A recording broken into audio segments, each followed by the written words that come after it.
Vamos abrir as nossas Bíblias em 2 Timóteo, capítulo 3.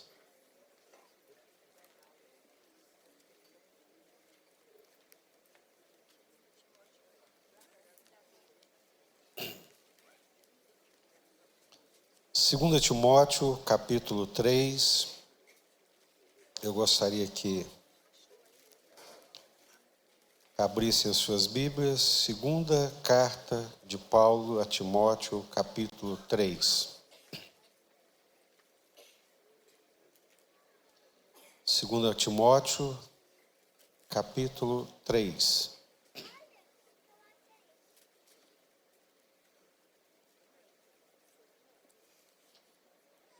Encontraram?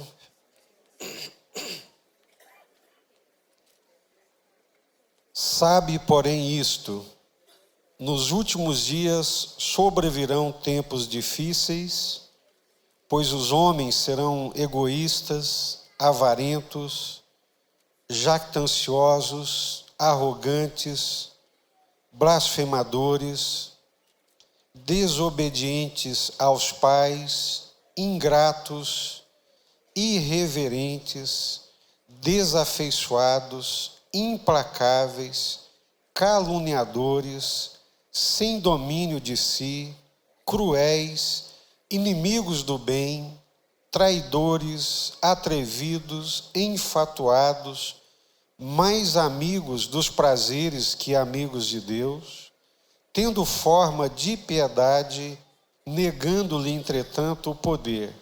Foge também destes. Sabe, porém, isto: nos últimos dias sobrevirão tempos difíceis. Vamos orar?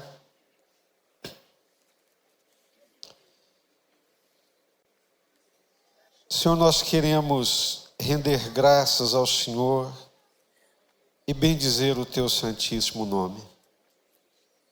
Nesse tempo, nessa época, nessa geração, nós fomos separados pelo Senhor, chamados para sermos teu povo sobre a face da terra. Propriedade única e exclusiva do Senhor, propriedade exclusiva de Deus, um sacerdócio, um povo sacerdotal. Aleluia. Independentemente do local onde um servo do Senhor, um cristão, um crente habita, ali tem um sacerdote de Deus, ali estará a presença do Senhor. Somos povo de Deus, nação santa, geração eleita, povo de propriedade exclusiva de Deus, sacerdócio real. Visita a tua igreja nesta manhã, Senhor. Aqui e em todas as partes do mundo. Visita, Pai, em nome do Senhor Jesus, esses irmãos que estão sofrendo perseguições, renova-lhes a fé, renova-lhes o ânimo, fortaleça-os com a força do teu poder, com o poder do teu Espírito Santo. Fortaleça, Deus, a mente, o coração, que eles continuem firmes e resolutos, servindo ao Senhor de todo o coração. É a nossa oração e a nossa súplica, em nome do Senhor Jesus. Quero louvar a Deus pelos irmãos que prepararam os vídeos, pelo nosso louvor dessa manhã, quando nós concluímos que o Rei está voltando. E a nossa esperança, queridos, é realmente a volta do Senhor Jesus.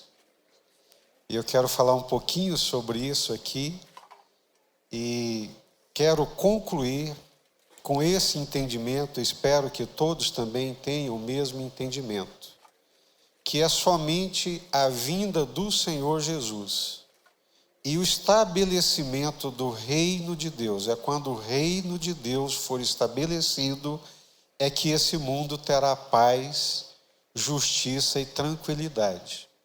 Amém? Por que eu falo isso? Por causa da nossa esperança bendita, a nossa esperança escatológica. A nossa esperança, ela não pode e nem deve estar depositada na transitoriedade dos governos, da política, da economia, do plano de saúde, da saúde, do estado de bem-estar. A nossa confiança, ela precisa ser renovada a cada dia e precisa estar depositada no Senhor. A nossa esperança é a vinda do Senhor. Quando o Senhor Jesus vier estabelecer o seu reino, então nós teremos um estado equânime, justo, com paz, onde as pessoas terão paz e tranquilidade. Enquanto isso, independentemente da forma de governo, da religião, nós teremos conflitos e muitas tribulações. É preciso entender isso. É preciso entender, e esse é o desafio, de uma forma dialética, não paradoxal, de que nós estamos aqui, mas não somos daqui. Domingo passado falamos exaustivamente sobre isso. É um desafio muito grande, porque o mundo me prende. Eu tenho que pagar minhas contas. Eu tenho que pagar a escola dos meus filhos. Eu tenho que colocar o pão sobre a mesa. Então, ao mesmo tempo que eu estou aqui e essas demandas, elas me prendem, e é uma realidade que nós não temos como fugir dela, mas, por outro lado, nós espiritualmente, na mente, no espírito, nós somos tomados de uma outra realidade, que é uma realidade espiritual, da presença de Deus, do reino de Deus e da esperança da vinda do reino de Deus. Por isso que é impossível que um crente não tenha conflitos. Nós vivemos, sim, num conflito, numa batalha, porque Deus me coloca na terra, nesse tempo, e me chama para viver como se eu estivesse nos céus. Deus me faz ser humano, natural, carnal, e me desafia a andar no Espírito. Olha que conflito. E Paulo vai dizer que é realmente um conflito. Lá em Gálatas capítulo 5, há um conflito para ver quem é que se sobrepõe, quem é que domina, se a carne, o meu eu, ou se o Espírito Santo de Deus na minha vida. Mas há um conflito. E quando eu leio esse texto de 2 Timóteo, não é, que nós acabamos de ler, eu queria que você mantivesse a sua Bíblia aberta. Nós estávamos vendo os vídeos e também os cânticos, e eu me lembrava de uma experiência muito concreta e real que o Senhor me permitiu passar no ano de 2006, já compartilhei com vocês inúmeras vezes, e não cesso de compartilhar, e acho que o momento é muito propício. No ano de 2006, Deus permitiu que eu fosse participar do Comiban, Congresso de Missões Ibero-Americano. Esse congresso, ele acontece a cada 10 anos. Ele aconteceu em 96, lá no México, depois aconteceu em 2006, na Espanha, na cidade de Granada. E Deus permitiu que eu fosse para participar daquele congresso.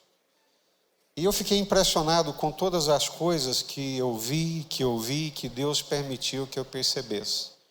Mas um dos pontos mais importantes, e que eu já compartilhei com vocês também, foi que no ano de 2004, um amigo meu, muito amigo, colega de seminário, desde 2004 ele estava pastoreando em Londres. E eu disse para ele, olha, estou indo para o Comiban, aí em Granada. E ele me disse, então termina o congresso e vem aqui para Londres, que eu vou te receber e você vai ficar aqui. E eu fiquei muito feliz, era um sonho muito antigo, coisa besta, né? Pessoal, que cada um de nós carregamos.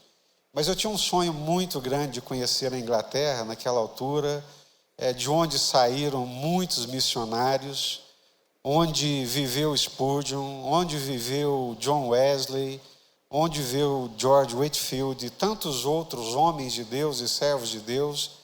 E eu queria pelo menos colocar os pés ali naquela terra para poder visitar alguns desses espaços.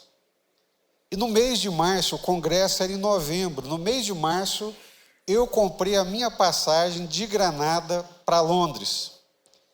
E fui para o congresso em Granada, e foi a semana toda, e terminaria na sexta-feira. E quando chegou sexta-feira, o meu voo estava marcado para as 21 horas. Quando chegou na sexta-feira, a minha excitação, a minha vontade de ir para a Inglaterra era tão grande que eu saí do hotel às 17 horas. E o voo seria às 21 horas. E todos os brasileiros que ali estavam já sabiam da minha trajetória. E estava muito empolgado e compartilhando com eles. Peguei o táxi e fui para o aeroporto. Uma mala que era um armário.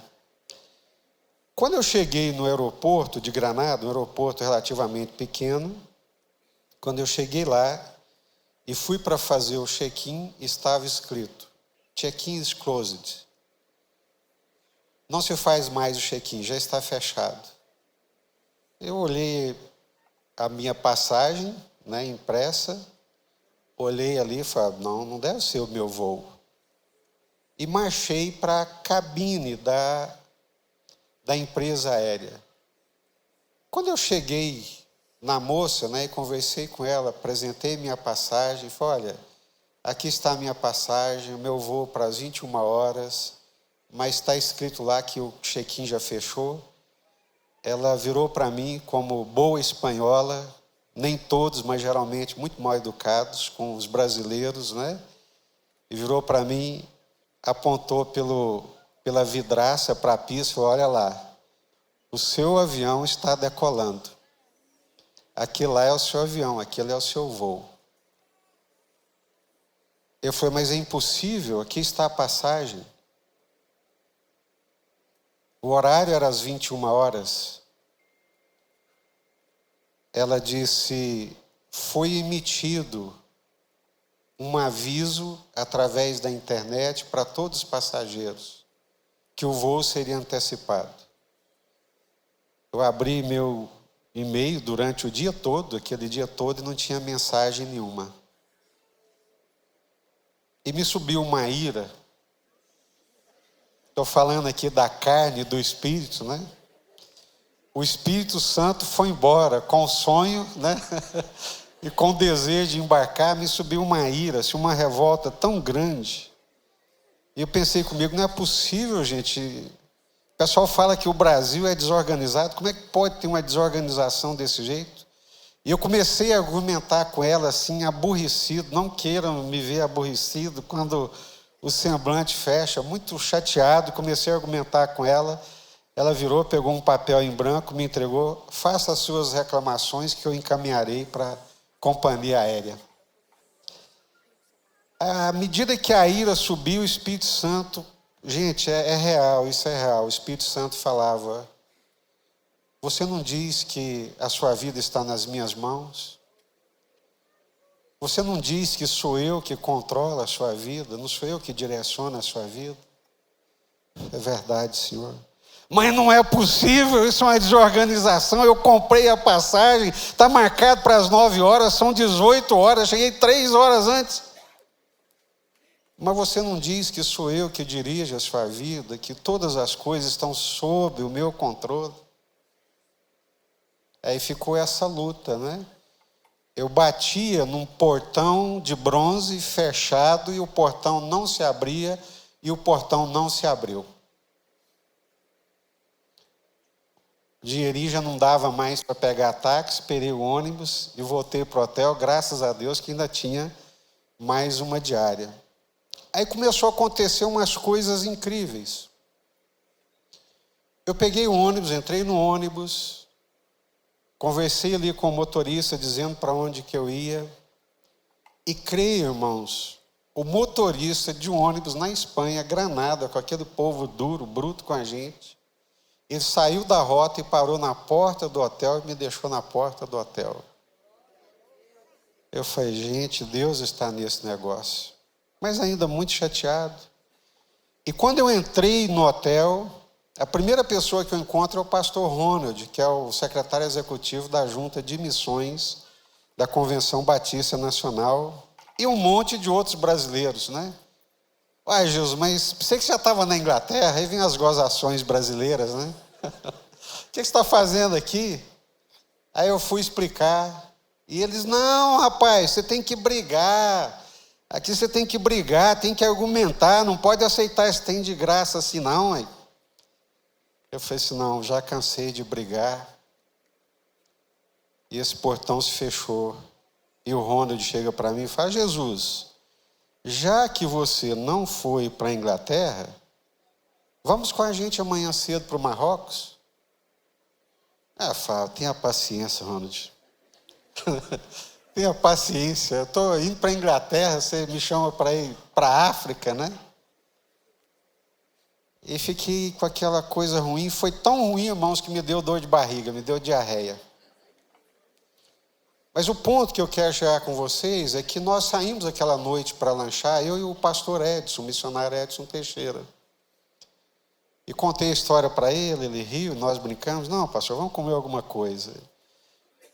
O Fernando mais a Lohane estiveram em Granada, o Arnaldo e a Cida, outros irmãos, a Débora, minha filha. Nós fizemos depois, em 2010, uma viagem para Granada. Pensa numa cidade bonita. E aconselho, quem puder ir, faça seus esforços, né? Poupe o dinheirinho e vai conhecer Granada. É a capital, a cidade capital do Império Mouro. Quando os mouros invadiram a Europa, eles invadiram principalmente a Península Ibérica e estabeleceram o seu reino, o seu domínio na cidade de Granada, no castelo de Alhambra, que está lá até hoje, onde foi que a princesa Isabel assinou a carta liberando Cristóvão Colombo para vir para a América. Então é lindíssima a cidade. Pensa numa cidade universitária bonita, com a famosa Serra Nevada, né? Que dependendo da época você vai ver as geleiras. E nós saímos andando por aquelas ruas da Espanha, da cidade de Granada. Cidade linda, universitária, povo muito bonito. Acho que aquela mescla, né, do mundo árabe com os espanhóis deu um povo muito bonito, rapazes bonitos, moças bonitas, cabelos negros, dos olhos claros. E eu andando por aquela rua às 10 horas, 11 horas da noite, e vamos passando, eu e o missionário Edson, em frente a um pub, um clube, sei lá, alguma coisa assim, jovens apinhados ali. E de repente eu vi alguns que empurravam um daqueles jovens bonitos, bem vestido, para o meio da rua, chutou, ele caiu no meio da rua, veio outro e continuou chutando ele ali na rua, e esse que o chutava e que espancava veio e pisou na cabeça dele, e a gente passando por ali, e eu angustiado, com a alma destroçada de ver alguém pisando na cara do outro, esfregando no chão, e paralisado, e o missionário Edson me puxando. Eu falei, missionário, pelo amor de Deus, o que é isso? O pastor, provavelmente drogas. Alguma coisa aí de traficantes, de drogas, alguma coisa assim. E nós lanchamos, eu voltei para o hotel, não consegui dormir, virava para um lado, ouvi o Ronald dizendo, vamos para o Marrocos, virava para o outro, vamos para o Marrocos, e dor de barriga, eu não dormi a noite inteira. 6 horas da manhã eu estava lá no hall do hotel, esperando o Ronald. Ronald, nós vamos para o Marrocos. Eles ficaram muito felizes, nós fomos, visitamos um casal de missionário aí na estrada, no caminho. E quando nós chegamos em Marrocos, eu pude perceber e agradecer a Deus por ter entrado e modificado os meus planos e os meus sonhos. Ali é um país onde é proibido pregar o Evangelho. Por lei é proibido pregar o Evangelho. Há uma perseguição muito intensa. Os irmãos em Cristo ali, para poder celebrar a ceia, eles têm que viajar separadamente. Um pega o seu carro, outro pega a sua bicicleta, a sua moto, e vão para o meio do mato. 20 quilômetros fora da cidade, no meio do mato, é que eles vão preparar a ceia e participar da ceia que nós vamos participar aqui hoje com toda a liberdade. São pais de famílias, pessoas íntegras, honestas, irmãos em Cristo que, por causa da perseguição, precisam fazer isso. Nós nos reunimos num apartamento para fazer um culto e o culto era cochichado. Imagina cantar cochichando, só movendo os lábios, bem baixinho. E volta e meia o missionário ia lá no vidrinho e olhava para ver se não tinha ninguém espiando. Porque a polícia podia entrar ali de repente e prender todo mundo. Mas ali eu conheci um casal, o Mohammed, que havia se convertido de uma forma miraculosa, e por causa disso foi expulso de casa, do seio da família. As famílias da África, do norte da África, são muito comunitárias, não tem esse individualismo do Ocidente, né? A pessoa se identifica pela família e ele foi expulso da família para não ser morto. E com muito temor comprou uma Bíblia e deu de presente para sua namorada, que era Norma, com medo dela denunciá-lo e ele ir para o Paulo. E ela começou a ler a Bíblia e se converteu também, os dois se converteram. E essa menina Norma, gente, ela cantava, mesmo baixinho, mas pensa numa voz celestial. Era uma coisa assim, do outro mundo, era unção, graça, poder, manifestação do Espírito Santo quando ela abria a boca para cantar. Parece que a voz de Deus, a graça de Deus te invadia a alma e o seu coração se derretia. E sabe por que ela cantava tão lindamente? Ela disse para nós, no Islã, a mulher é um ser de segunda categoria. No Islã, eu não podia cultuar a Deus e muito menos cantar para Alá. No Islã, não posso chamar Deus de Pai. Mas quando eu comecei a ler o Novo Testamento e descobri que Deus é Pai, e que Ele me aceita, mesmo sendo mulher, e que mesmo sendo mulher, eu não sou um ser de segunda categoria, mas sou amada por Deus, tanto quanto os homens, e que eu posso chamá-lo de pai, e que ele é meu pai, que ele me atende como filha, eu canto para esse Deus com toda a alegria do meu coração. Ali eu já estava berrando, já não estava chorando mais não, eu já estava berrando, a raiva, aquela coisa de querer ir para a Inglaterra desapareceu. Eu falei, meu Deus, obrigado, Senhor, muito obrigado. E aí eu descobri por que Deus havia me levado ali. Porque o Mohammed pregava e pregava muito bem, a Norma cantava e cantava muito bem. Os dois gravavam cassetes naquela época, né? 17 anos atrás, gravavam cassetes. Ele pregando e ela cantando, mandavam para a Espanha, uma missão lá na Espanha evangélica, e essa missão, através de rádios piratas, mandavam essa pregação e esses cânticos ali para o norte da África. E os dois estavam extremamente desesperados, porque não tinham família, não tinham apoio familiar, e o apoio financeiro de sustento que eles tinham era dessa missão espanhola, que havia comunicado para eles naqueles dias que não poderiam mais arcar com o sustento deles. E eles estavam ali sem saber o que fazer.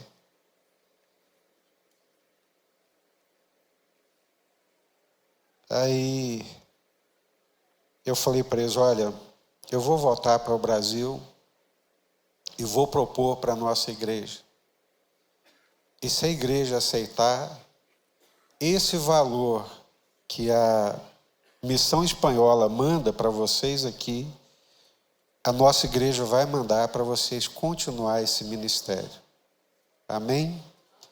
E nós trouxemos, os irmãos apoiaram, e nós começamos a sustentá-los, a manter esse valor até que eles se ajeitassem lá com outra missão.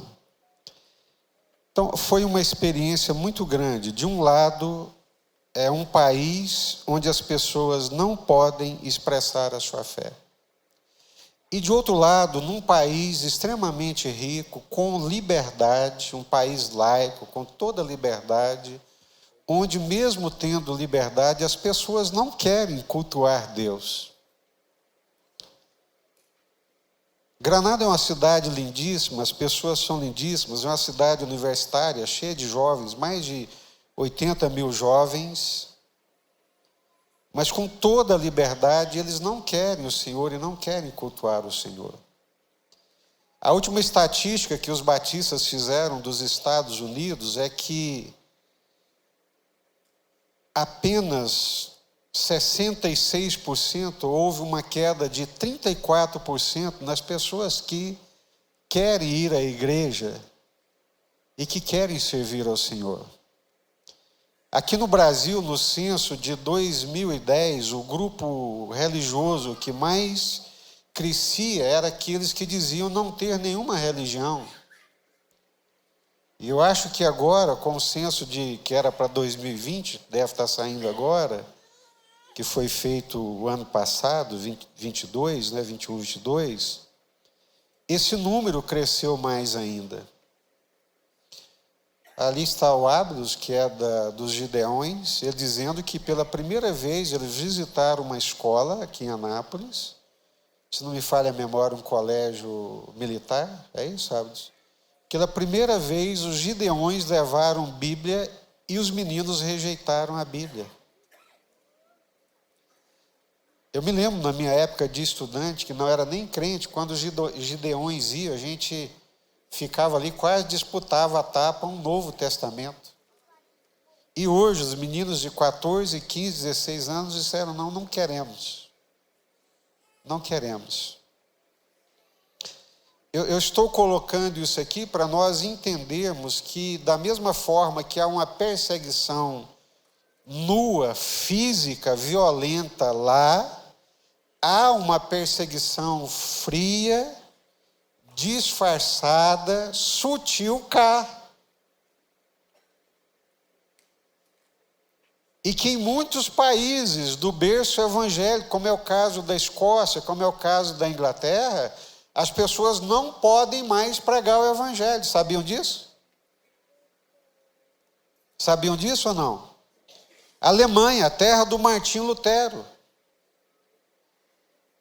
Um brasileiro muito bem intencionado, crente e fervoroso, numa praça ali, viu um ancião sentado na praça, sentou-se, começou a conversar e começou a falar do evangelho de Jesus. O velho interrompeu e falou assim, meu filho,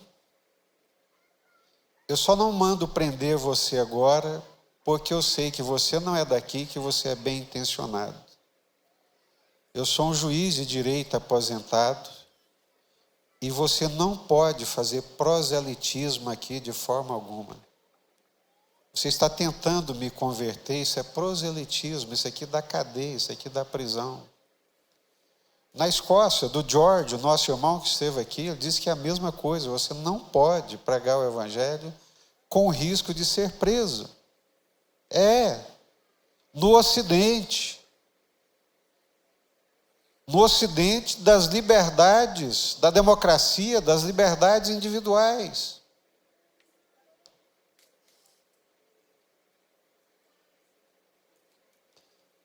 Saiba, Timóteo, isto, nos últimos dias sobrevirão tempos difíceis.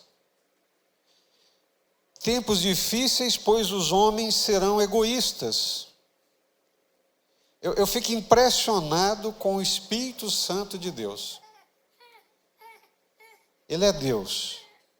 E ele revela isso aqui para o apóstolo Paulo. Sabe que nos últimos dias sobrevirão tempos difíceis, pois os homens serão egoístas. E é exatamente a partir do século XVI, XVII, XVIII que começa o movimento renascentista e começa também o movimento de celebrar o indivíduo, de trazer o indivíduo para o centro da vida e da existência. Isso é ruim? Óbvio que não.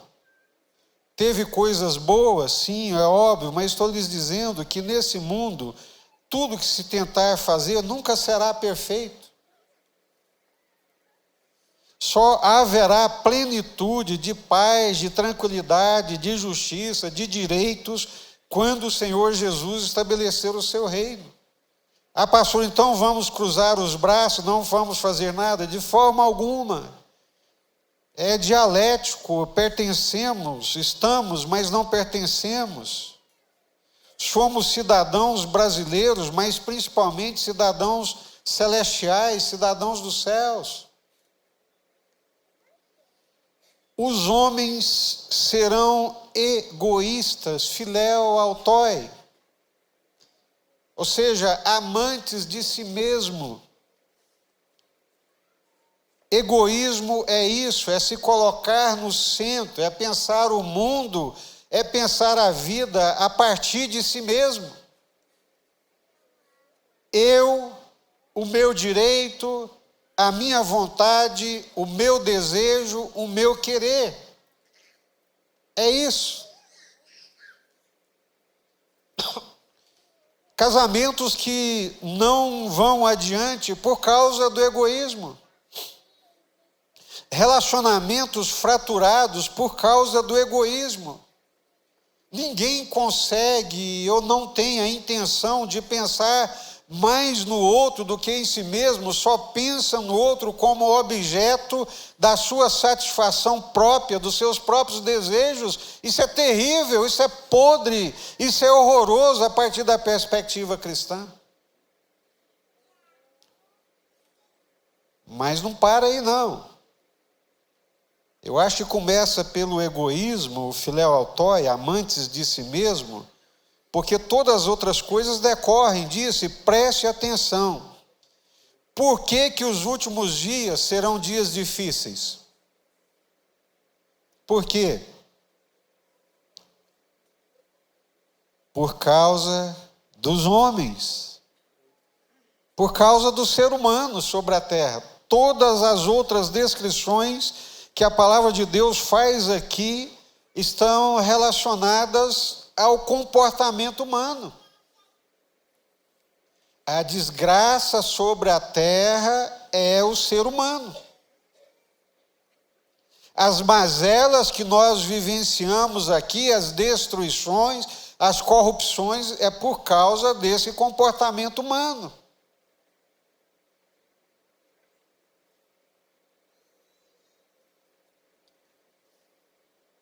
Aí dá vontade de abrir a cabeça assim, pôr lá dentro, entenda, o homem por si só não evolui moralmente, não evolui espiritualmente.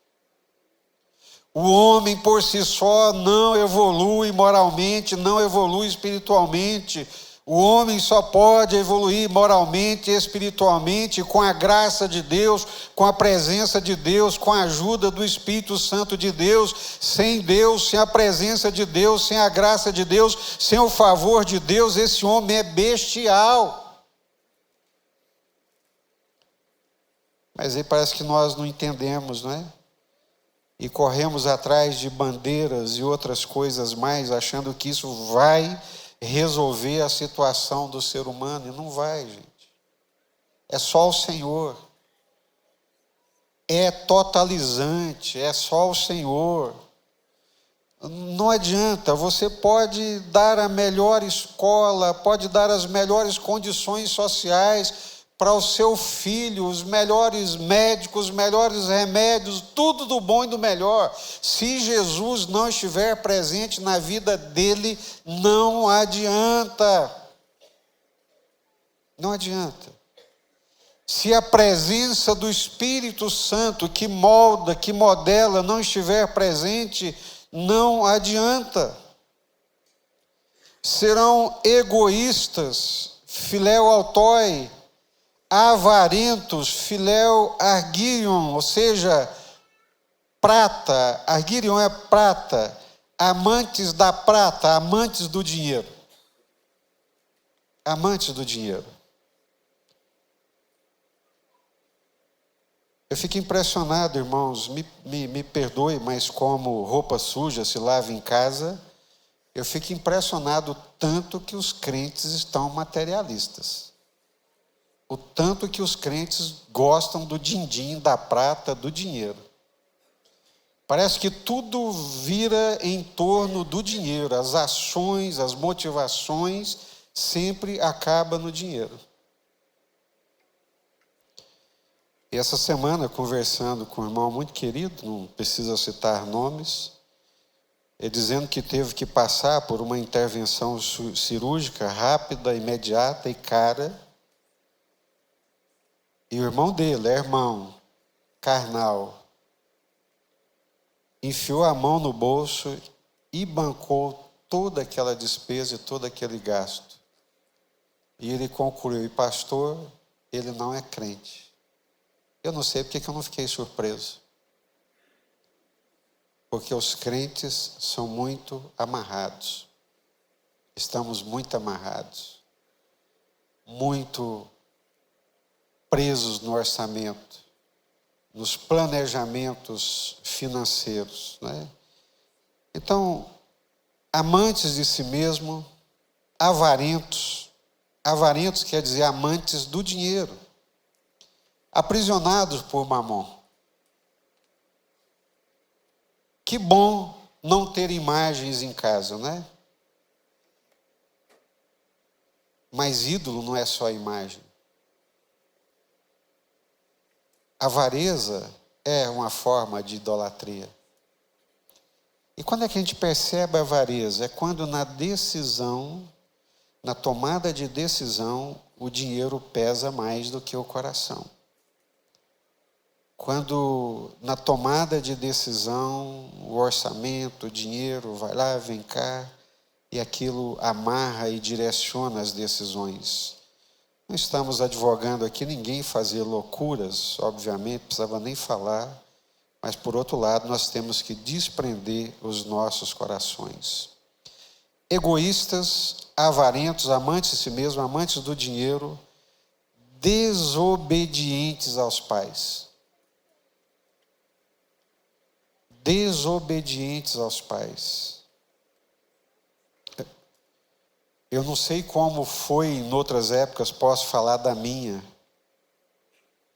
Não sei, também não quero fazer aqui um juízo de valor. Mas, gente, a palavra dos pais tinha peso.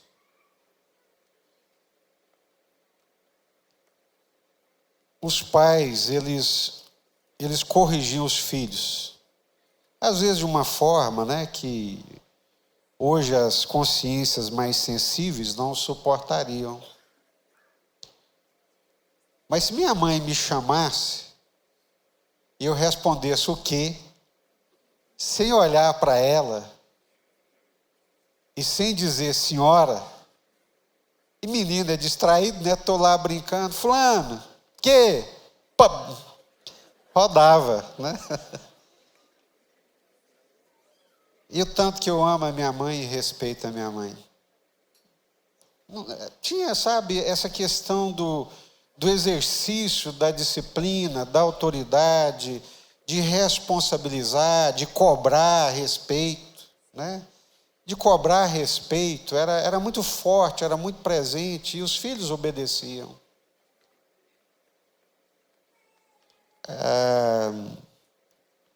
Depois a gente fala mais sobre isso, vamos retomar isso, mas olha só, desobediente aos pais.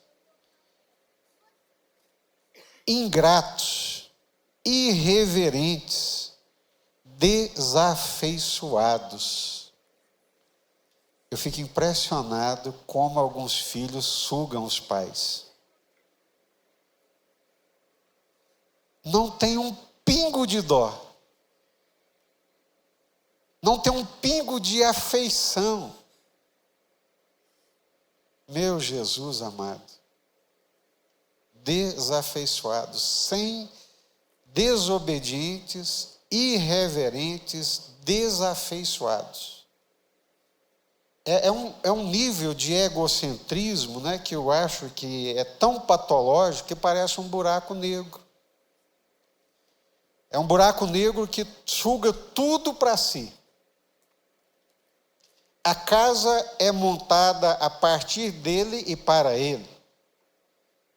O orçamento da casa é pensado nele, nela. Tudo gira em torno deles e eles, de uma forma, por não terem aprendido ou por não terem sido ensinados, se transformam em verdadeiros buracos negros. Essa palavra desafeiçoada, ela mexe muito comigo. Porque quando diz aqui desafeiçoados, eles perderam a afeição. A afeição que os animais, por instinto, não perdem. Os animais não perdem. A galinha morre queimada protegendo os filhos. Se você taca fogo no pasto, ela está ali com os pintinhos, ela traz eles para baixo das asas, eles entram ali, ela os aconchega e o fogo vem e morre ali queimada. É uma afeição natural. Agora, esse ser humano desses últimos dias é sem afeição, é sem afeto. Consegue imaginar um ser humano sem afeição, sem afeto? Meu Deus do céu, que monstro é esse? Que besta fera é essa? Sem afeição, esvaziado de afetos, não se condói, não tem compaixão, não sente empatia, não é empático, não sente, sabe, nada. Jesus amado, o pai, a mãe estão dando o sangue, morrendo de trabalhar para oferecer o melhor que pode, o que nunca teve. E afeição, zero. Gratidão, zero. E se as coisas se complicarem, culpam os pais, acusam os pais, brigam com os pais, desafeiçoados. Por quê? Por que disso? O espírito da época e os pais também, tomados pelo espírito da época, deixa a coisa acontecer. Os dias são maus, tanto para aqueles que vivem em estados autoritários, autocráticos, em estados teocráticos, quanto para os estados laicos, os estados livres, onde há liberdade. O mal é feroz, a perseguição é intensa. E precisamos sim celebrar, e precisamos sim lutar pela nossa liberdade. Liberdade de expressão, liberdade de direitos, direitos humanos, tudo isso precisamos e devemos. Mas não podemos nos esquecer que nesse estado de direito, nós estamos perdendo os nossos filhos. Há uma perseguição não física, mas há uma perseguição espiritual. intencional, espiritual, e que às vezes nós não nos apercebemos, e Deus nos chama a atenção para perceber. Hoje é esse dia que nós estamos pensando a igreja, a perseguição da igreja. Por que acontece a perseguição? A perseguição acontece pela política, a perseguição acontece pela religião, a perseguição acontece pela economia, mas a perseguição acontece também de uma forma sutil e velada, que muitas vezes nós não nos apercebemos, e quando vamos nos dar conta, seremos como aquela rã que já vai estar cozida. Se você jogar a rã na panela fervente, ela bate e pula fora. Mas se ela for colocada lá, e o fogo brando for aumentando pouco a pouco, quando ela se dá conta, já era, já está cozida. Essa é uma perseguição sutil. Essa é uma perseguição que a gente não percebe com muita clareza. A do tempo presente, a do mundanismo, do secularismo, do materialismo, do individualismo, do hedonismo, que é tão presente no Ocidente. Hedonismo, individualismo, todas essas coisas que estão presentes em nosso meio. Vamos orar? Ore nesse momento pela igreja de Jesus sobre a face da terra. Ore pela sua vida, pela sua família, pela sua casa, pela educação dos seus filhos.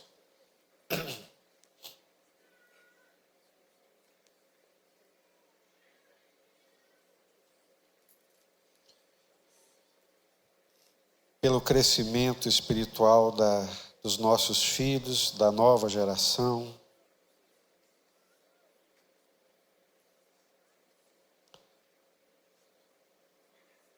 Foi muito bom o nosso encontro da família, ouvir aquela palavra da geração vindoura.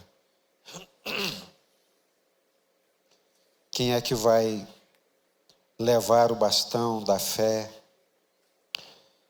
da martiria, do mártir, do testemunho de Deus? E ser-me-eis testemunhas, tanto em Jerusalém, Judeia, Samaria, até os confins da terra. A palavra testemunha vem de mártir, martiria. Se viesse uma perseguição no Brasil,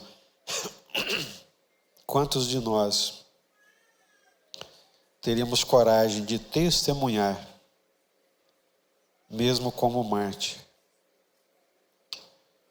Para a nossa geração é difícil, imagina dos nossos filhos, as gerações vindouras. Desafeiçoados, egoístas, amantes de si mesmo. Senhor, hoje é um dia de clamor. Hoje é um dia de súplicas. Que o Teu Espírito Santo nos ajude a perceber do tempo em que nós estamos vivendo, dos dias difíceis.